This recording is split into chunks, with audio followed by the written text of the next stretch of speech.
Hi, everybody.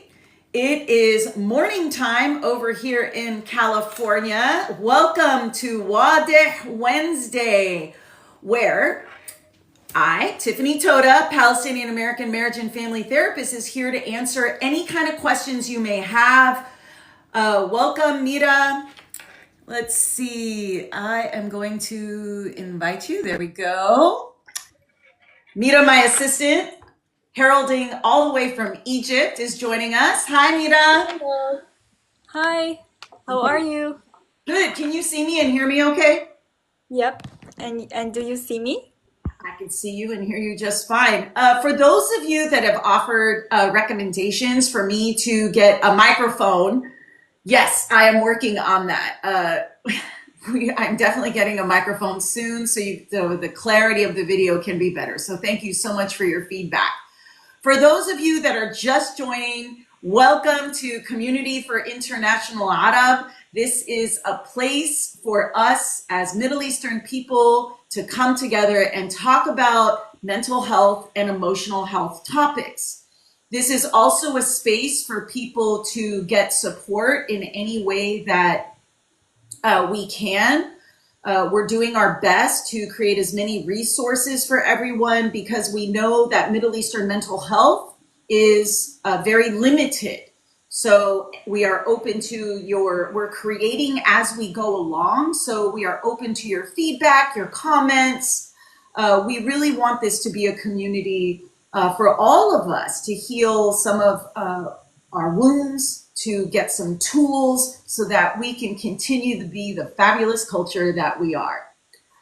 All right. So for those of you that are new here, hey, Palestinian American. All right. MFT in the house. Hi, Jenna. I love that. Please DM me if you're in California. Jenna, can you DM me? I'm really working on building a community for Middle Eastern therapists and would love to have you join if you're open.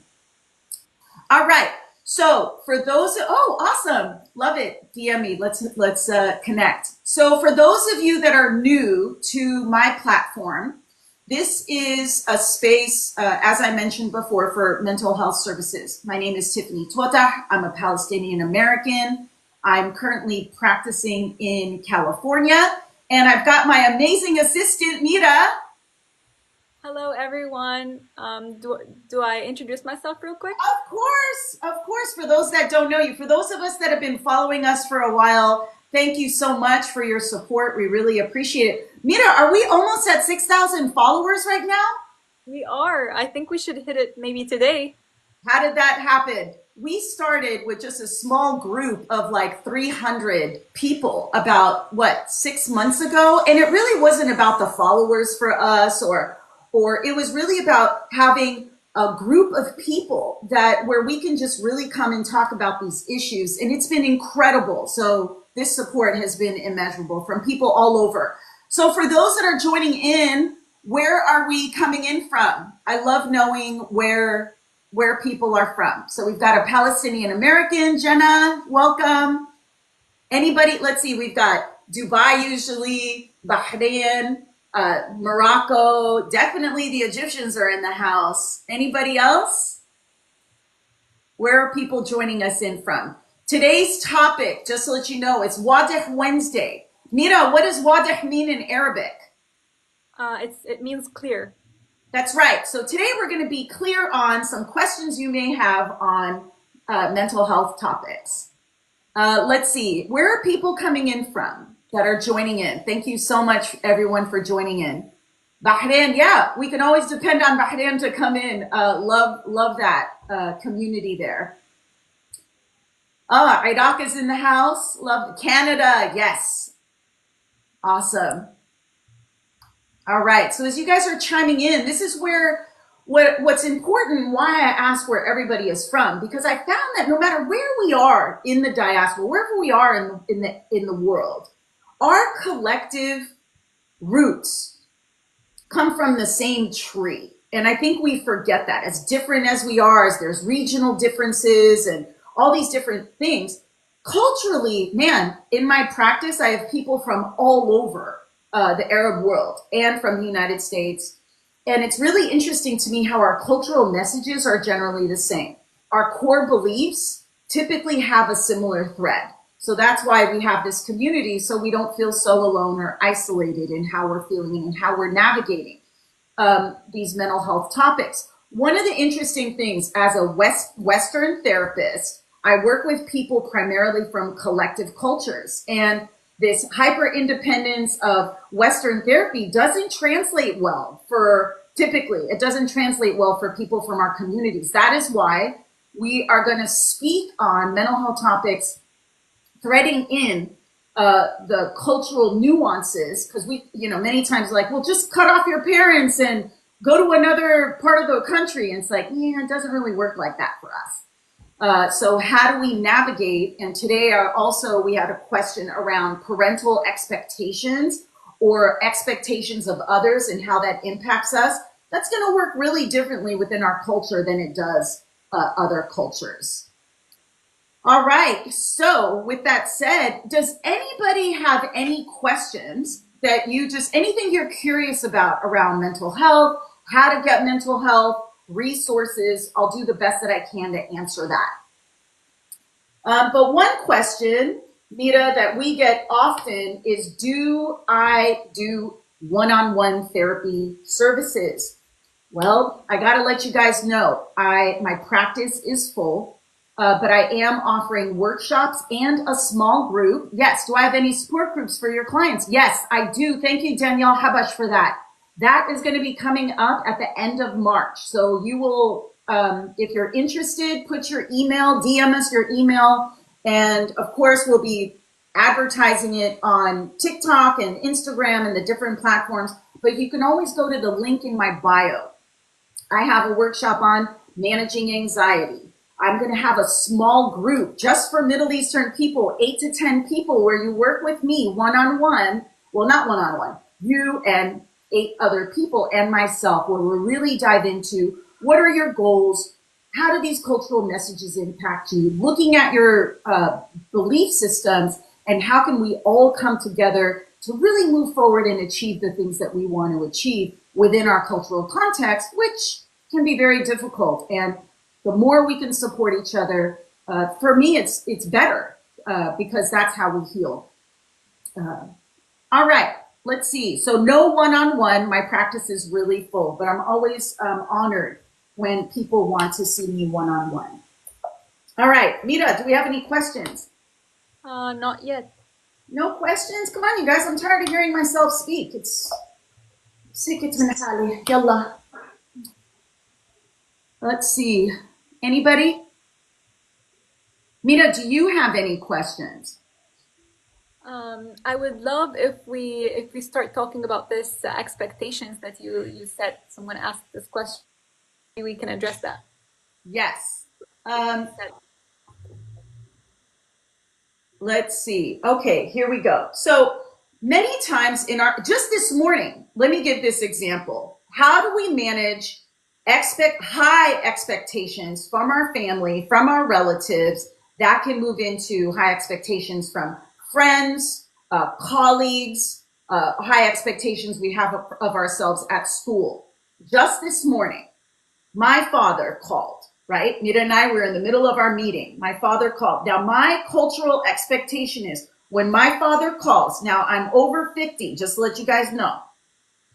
Even now, I'm in the middle of a work meeting. I'm about to start a live. If my father calls, I pick up the phone. That is the expectation. Drop everything, pick up the phone, see what my father needs. Now, usually it's nothing. Like usually, I always think it's an emergency. Maybe they need something. Usually it's just hockey. But I still pick up the phone. Does it cause stress? Yes. Does it cause some resentment? Yes.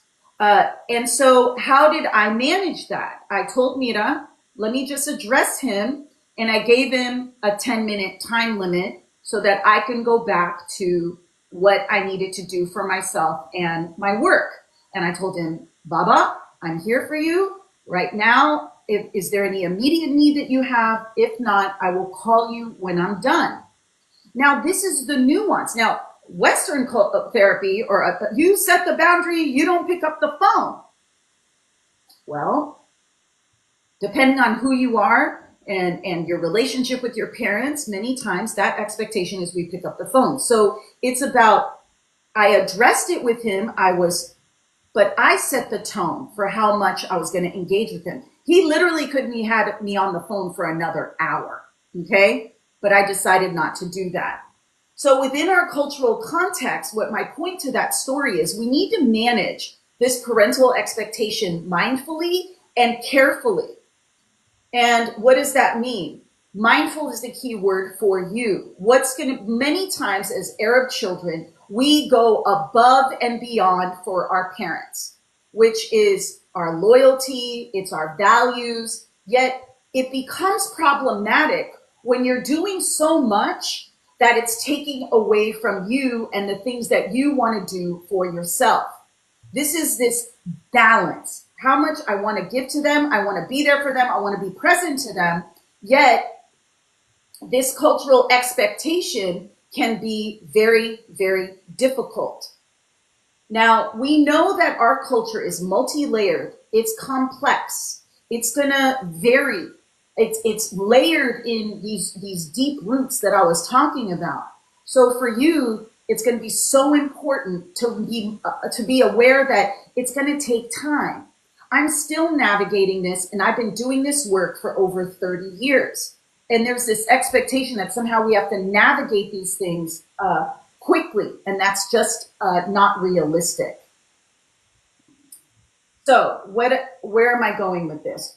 What are some expectations your family has of you? Let's look at the comments. What are some expectations that your family has? I think someone wrote marriage. Mira, did somebody write marriage? Someone asked the question about marriage. Yeah. But what are some expectations? Living nearby all the time? Thank you, bleep bloop. Yes. I lived a mile from my parents. And then I moved to Los Angeles. Now, when I lived a mile from them, it was the expectation I would see them a few times a week, if not every day, to come over. Let's see, Muhammad, you said obey orders, basically. I mean, we laugh. I could spend a whole hour talking about obeying order. Yes, we're very good at, you use the word obeying. We're very good at people pleasing. Whatever they say, we jump. They say, how high, right? Because this is what we've been conditioned to do. I totally get it. And many times what comes from that is they're afraid that we may go away. They're afraid that we may pull from the culture or pull away from them. When you spending time for yourself or you not meeting certain expectations doesn't mean you don't love them. It doesn't mean you don't care about them. It just means that you can't do it all. Let's see. Let's see. Believe in yourself. You need to satisfy yourself only and not others.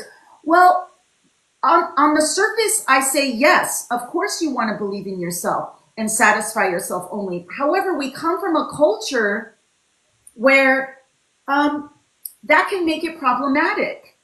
Now, I always tell people that as long as you are aware of what you're doing, so obeying, I'll go to that. Like your parents, it's for you to discern taking the path of least resistance for yourself. Because if you're going to choose every battle, as I did when I was younger, that's a really hard life. You are fighting every step of the way for those that are fighters out there, right? It's a really hard, and that takes more of a toll on you than on them. To say, I'm going to show my parents. You're not showing them anything because they're not changing. But what can you do for you around that? So if they give you a list of 50 things to do and you do all 50 because you're like, oh, they're going to be proud of me, yay me. And then they just keep moving the goalpost to another 50, another 100. And you're constantly in this cycle of I'm not good enough, I'm a failure, I can't support them in the way that they want. If you're seeking their external validation and expecting something from them, that's a huge setup for you around managing expectations. Now, A couple of the impacts on parental expectations that I see a lot in our culture and I've experienced myself. One is emotional distress. Okay? You can be really, really stressed out. Like this morning, it was not a pleasant experience for me because I didn't know if he needed to go into the ER or if he just needed me to order him something from Amazon. Okay? So emotional distress comes. Now, if you're not mindful of your internal world, we just stuff it, stuff it, stuff it. We are so good at stuffing our emotions down, down, down. And then you wonder why they say one thing or your parents are grieving and you're like reacting strongly. Or you retreat completely. Whatever your coping stance is, to be mindful of what happens to you when you're under emotional distress surrounding your parental expectations. Now, this also leads to identity conflict. What do I mean by that? Many people that I work with within our culture struggle with who they are, with what the expectations are of their family, of their culture, of their family messages and their societal messages. So there may be this especially as you move into adulthood or when they leave their country of origin and they are, in my example, they come to the United States and they get therapy, they're like alone and they're figuring themselves out, and that could create a lot of identity conflict because so much of who they are was embedded in what they were told. Does that make sense? Does that make sense, Mira? So then when you're away from it, sometimes you can experience an identity conflict because you're saying, I really like this independence. I don't even know who I am. I may be studying in a university and I don't even like what I'm studying, but my family expected me to study it. And now I'm exposed to different things that maybe I want to do. So what do you do with that? What do you do with that? When there is an expectation for you to get this degree and make money and be of status, or this expectation that you need to get married. And that can create conflict, especially if you don't want to get married or have children. This also causes relationship strain. I get DMs all the time, and the comments around relationships with our Arab parents, some are nice, beautiful, but the majority of them, gosh, I wonder if these parental expectations is really causing so much relational strain on our families. Now, the more I'm able to set the tone for my father's needs, my mother's needs, their expectations, the less angry I am, the less reactive I am, because I'm setting the tone for that. I'm going to encourage each and every one of you. You set the tone for that for you. And only you can answer that for yourself. And I'll have some reflective questions a little bit later. Let's see. What do you do in cases of enmeshment in Arab households? Oh my gosh, Z. I love this question. Here in the West, here in the US, American psychology will view enmeshment, right? Enmeshment is when it's like the fusing of families or individuals. It's like you can't separate yourself from them. Now, as a Middle Eastern therapist, I don't pathologize enmeshment. This is who we are. And I don't necessarily think we need to change that. That's what I was saying earlier, that it can be seen as a toxic thing or a negative thing. I want us to reframe this enmeshment of this fusing of our families from a place of support, from a place of empowerment, from this place of, we have a community of people when all is said and done, no matter the toxicity, no matter what happens, at the end of the day, as much as I have distress with some of my community members, I can literally go on social media, hey, I need help. And I can almost guarantee you the majority of people will come and support me. And I think in your life too.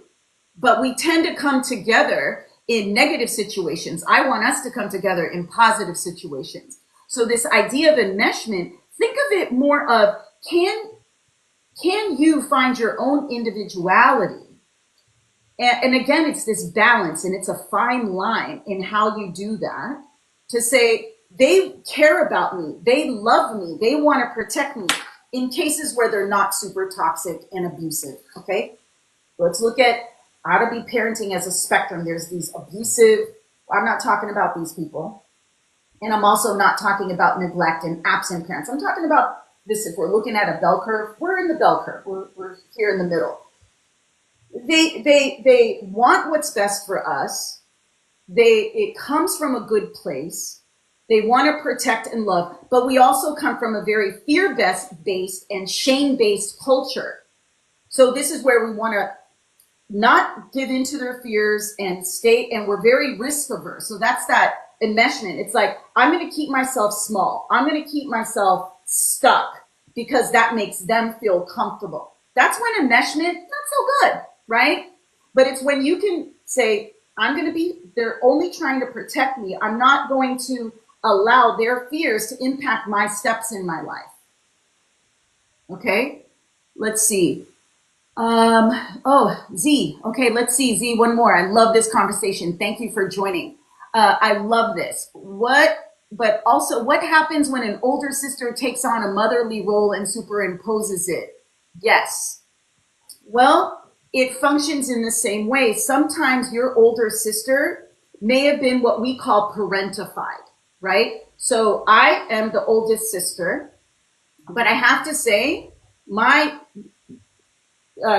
middle sister, she took on that motherly role, and she was the one that really took on taking care of everybody and everything for herself. Now, that comes from your sister in looking at it through the eyes of compassion.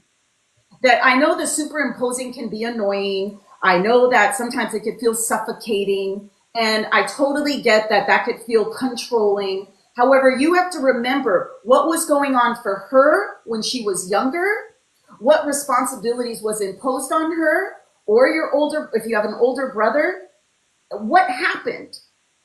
And how do you, again, set your own boundaries without yelling or going off on her or, doing these things that sometimes we do, and looking at it from the eyes of compassion. You're going to approach it with her in the same way you're going to do with your parents.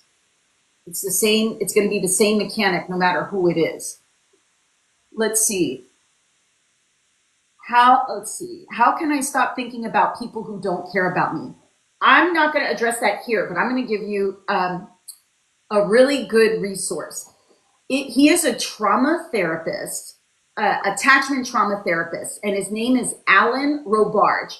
Mira, can you put Alan in the comments, please? He has wonderful videos. He's old school. He's like me. We're a little old school.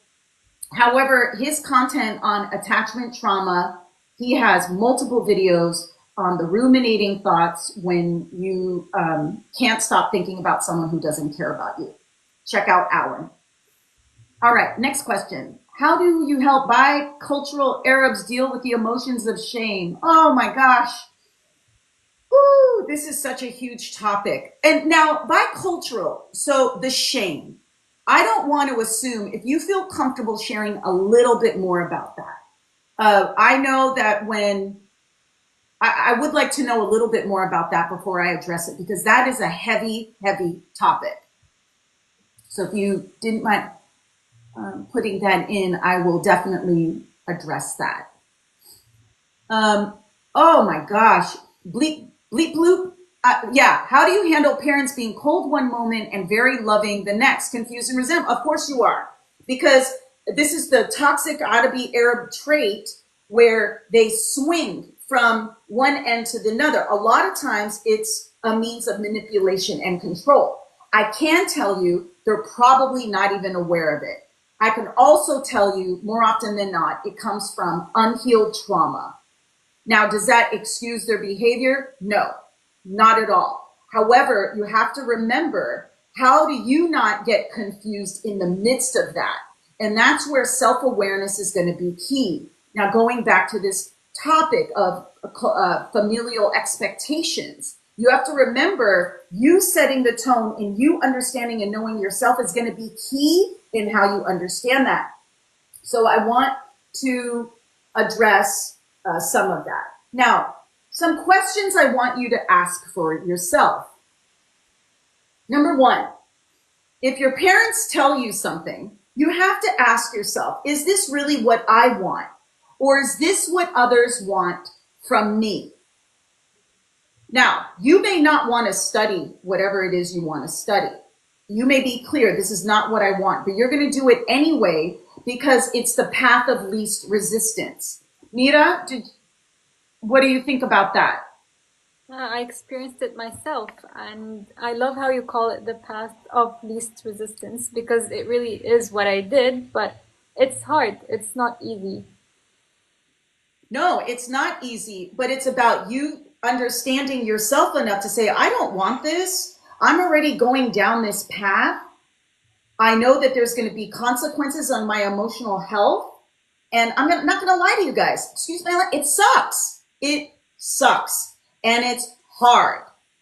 And no TikTok video into the chufu, like a 5-minute TikTok video. Oh, tips and tricks. That's not going to work. It's about looking within and saying, okay, how does this, now I'm going to take it a little layer deeper. How does this expectation serve me?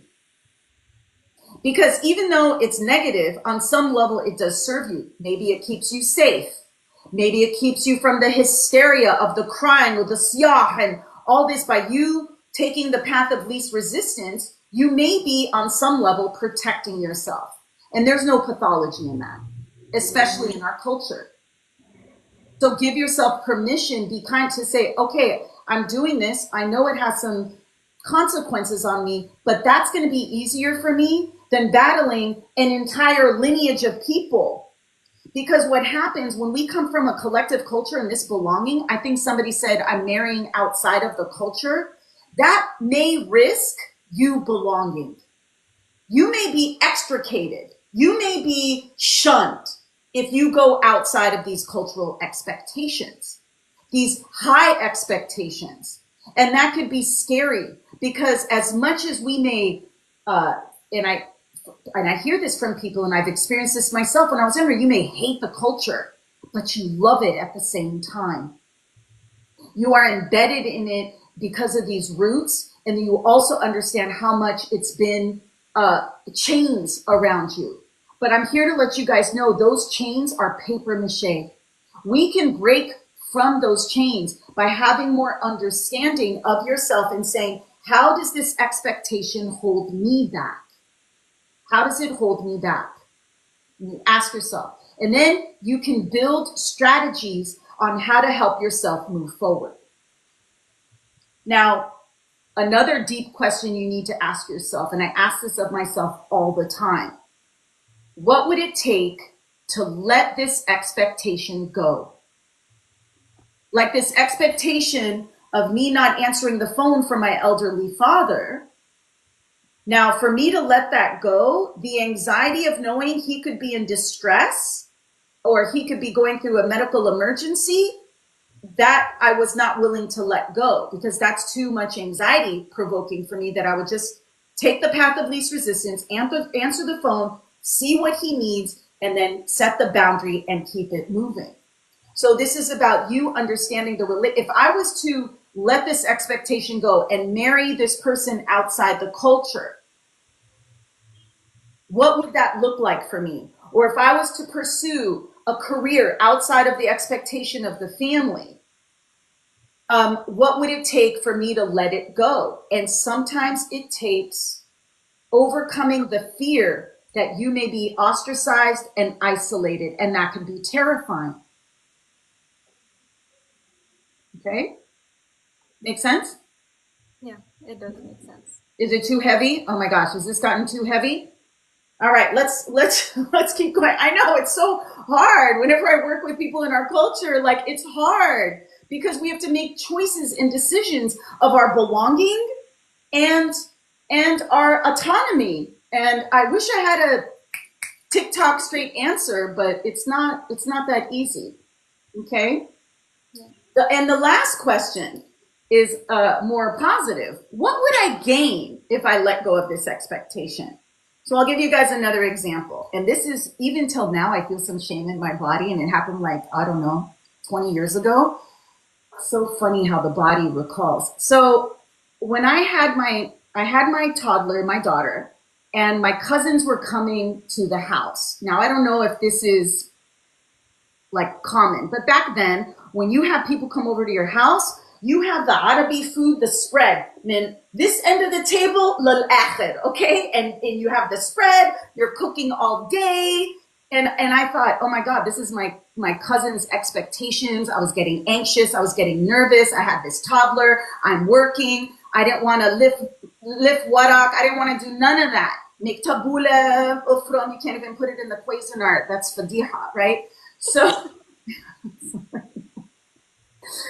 so I decided that I was going and I wanted to spend time with my cousins because it had been a while. So I didn't want to be in the kitchen cooking and also I wanted to spend time, quality time with them. So I decided to let go of this cultural, this familial expectation. And guess what I did? I ordered pizza. I remember they came into the house and I let it go. What I gained was freedom. What I gained was letting go of all the anxiety. Yeah. Was there judgment? Did they come in for God and they saw the tawla with the box of pizza and the salata, which took me like 5 minutes? And was there judgment? Absolutely. Were they horrified? Totally. Did they feel some kind of way that I didn't honor them with the spread? Yes. But did we all live and survive from that?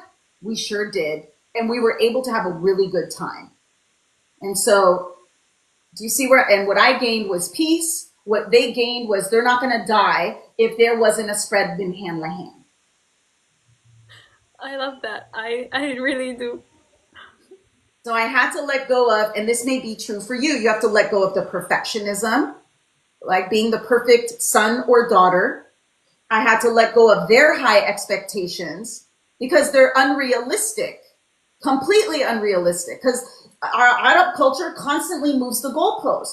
I've had cousins, it was the perfect partner within the same clan and everything. They did the right things. They had the right amount of children. They had their money and their status intact, but they kept moving. But it was like, but they didn't have this, or they didn't do that, or then they start to beniku al lulad. So you could see that by constantly trying to strive for these high expectations, you're going to get low mood, low self-worth, low self-esteem, because you can never achieve that. But that little child in you, right? I know nobody likes inner child work, but that child in you wants their affirmation, wants their validation. And that's okay. They're your parents. They're your family. Wait, sometimes I didn't understand that. What does that mean? Sometimes, oh, I don't know what that means, but that would be great because I love to laugh too. Okay. Now, how are we doing on time, Mita? No, we're good. We still have 30 minutes. Oh, we said it. Oh, we're still, okay. So any questions? Let's look at the Yeah. comments Can, before I can I move. just, Hmm? yeah, there, Riri, I believe she said, can I make an appointment with you? I need an Arab perspective therapist who understands it all. So can we tell her about the support group? Yes. So at the beginning of the live, I talked about my private practice is full. I wish I can see everyone. That's why I created this community so that we can come together. What I do have is a small support group, 8 to 10 people that I'm going to be doing at the end of March. It's 4 weeks and it's going to be affordable. And even if you can't afford it, send us a message. I'd rather have people come and we'll talk about it. Number one. Doesn't mean I don't know my worth. Doesn't mean, people say, no. Okay, anyway, that's a whole other topic. The second thing, I also have managing anxiety workshop, cultural messaging, and the impact on your emotional health. So we'll have a series of workshops that are going to be happening at March and in April. So look for the link in my bio. And if you're interested, send Mira, just DM us and send us your email, and then we can have you on our subscriber list. Or you could subscribe on my website so that you're up on the things that are coming up. All right, anything else? I believe Z asked, how do you set boundaries in a family that does not believe in them as the youngest daughter? Oh, Z, I know. I was talking about this with a colleague yesterday, and I call it Arabi finesse. Now, Western therapists, be your authentic self, be your true self. And I said, well, we can in our culture to a certain degree, but this is where the Arabi finesse comes in. You may have to set boundaries by not giving them too much information. We try and talk to our parents for understanding. Now, depending on their level of development, they may not be able to understand anything. It's like speaking, it's like asking a toddler to do calculus. This is not to infantilize our parents. It's just, is a toddler capable of calculus? No. And that's how I want you to approach your parents. When it comes to boundaries, you're going to ask yourself, are they going to be able to respect this boundary? Probably not. So what do you need to do for you? And I say, well, I know it's going to sound like lying or avoiding, but sometimes I have a big test I have to study for. Or, oh, I have a big work project. They typically accept school and work as appropriate things to minimize their expectation of you, or if it's making money, right? So this is where you have to decide for yourself whether or not you want to be in that place. I have no problem telling my parents, oh my gosh, I have this huge project and maybe I just want to sit and read a book, but I just need 1 hour where they're not calling my phone constantly asking me for things.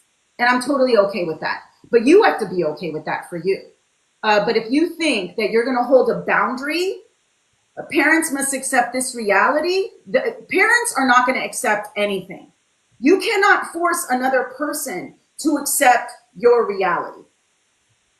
That is a setup for failure. You can expect your parents to have expectations of our parents is a no-win for you. In the same way, their expectations of you, I'm not going to say that their high expectations hasn't made many of us successful. They will disown you before they accept anything. I mean, how much you're not, I mean, they may or they may not. I find that most Arab parents want you around. They may complain, like, I fought my parents, I did every rebellious thing, and at the end of the day, they want you around them. So they may feel some kind of way, but ultimately it's their connection and their love for you that's going to want them to keep you in their life. All right. Anything else? Where are we at? Hussein asked, how can I stop thinking about what people say to me? Say that again, Mira. How can I stop thinking about what people say to me? Well, Hussein, you may care too much. You may care too much. And I know if you're a caring and loving and empathic person and you want to do your best and you want people to see you, but part of your healing journey begins with you seeing yourself. And can you look within yourself around your own expectations of yourself? Now, which leads me to indicators that your expectations are too high for yourself in unhealthy ways. And I'm going to go down this list. See if this is you. If it's you, stop, take a deep breath. You may start to get anxious or shame or go into a shame cycle. We have to name it to tame it. So if you can name it for yourself, you got to feel it to heal it. Let's see if this will help give you some insight. If you have a painful history that you have not addressed, if you have a trauma history that you have not talked about, my sense is you may have very high expectations of yourself and others, because unhealed trauma leads to unrealistic expectations of yourself and others. Number two, you find yourself disappointed in others more often than you are grateful for them and their actions. That's that victim mentality. Within our culture, we tend to focus on the negative, what our partners are not doing versus what they are doing, or our family, what they do for us versus what they're not doing for us. And so we're constantly in this disappointment cycle, and you may be in this disappointment cycle with your parents, not because of you and what you're doing, because of their own issues. but you're absorbing it as, and they will disappoint you. Every time you have an expectation, they're going to affirm you or uplift you. That's a setup. If you are somebody that walks around where you feel disrespected all the time, oh my gosh. Sometimes I look at like my male cousins or even myself. Sometimes I walk around, my daughter laughs at me. She's like, Yama, you're constantly like on this like edge around like who's going to disrespect you, who's going to take your parking spot, who's going to, and I was like, it's a cultural thing I'm trying to work through. But if you're someone where you feel disrespected a lot, you may want to look that you may have high expectations of yourself and others. You don't have a lot of compassion, especially to those that have hurt you or have wronged you. This is a complicated one. And that really takes a long healing journey, which I'll pin. How many of you are very self-critical? How many of you are very self-critical? Maybe thumbs up. Anybody want to comment? Most of the time when I'm working with people within our culture, thank you, Wash Pans, appreciate it. Thank you, Bleep Bloop. We are very self-critical because growing up, there was all these high expectations as little children that we could never achieve because the goalposts, so we will criticize ourselves even with the smallest of mistakes. Let's see, there's a few more. Feeling resentful. Oh, the expectation that you want others to treat you the way you treat them. So for those of you that are compassionate, loving, giving, and you're giving. For the guys out listening to this, there's a book, No More Mr. Nice Guy. So if you're that really nice guy and you give too much and then you don't get nothing in return, that's a great book for you. There's plenty of books for women. Go online, women who do too much. But this is where we expect people to treat us, and that's why I say slow down. Let other people unfold. Don't give too much. Don't do too much. But we're a very generous culture. Somebody comes over, right? The feast. Somebody wants something, we're right there jumping in. Be careful with that. Slow down. Most people will not treat you in the way you treat them, and you will constantly be disappointed. All right, where are we at? All right, I think we're pretty good there. Any other questions? Danielle asked tips to get out of the disappointment cycle. Well, that comes with you having self-compassion for yourself and to say, I could disappoint my parents just for breathing. I could do my hair gray and then they're disappointed that I don't want to keep this youthful thing. That's not my problem. That's their problem. So for you to say, who am I disappointing? And what am I disappointing them of? And are you truly disappointing yourself? Because if you're okay with what you're doing, then whose disappointment is it? More often than not, it's the family messages, the cultural messages, and this is where you have to discern for yourself. This isn't my disappointment. I'm moving forward fine in my life. Maybe you don't want to pursue the promotion or the big money. Maybe you're content with your life. And how can you be okay with that? And then you have in your ear, what are you doing? It's about lowering the volume on the noise. And that takes a lot of work because we have a lot of noise in our culture. A lot of noise. It's not like we have spaces. Now, this depends on the family because everyone gets upset with me. Not my family, that's your family. You need healing. God, you guys in the comments sometimes, I'm like, I'm not talking about, what doesn't apply, let it fly. If it doesn't apply to your family, let it go.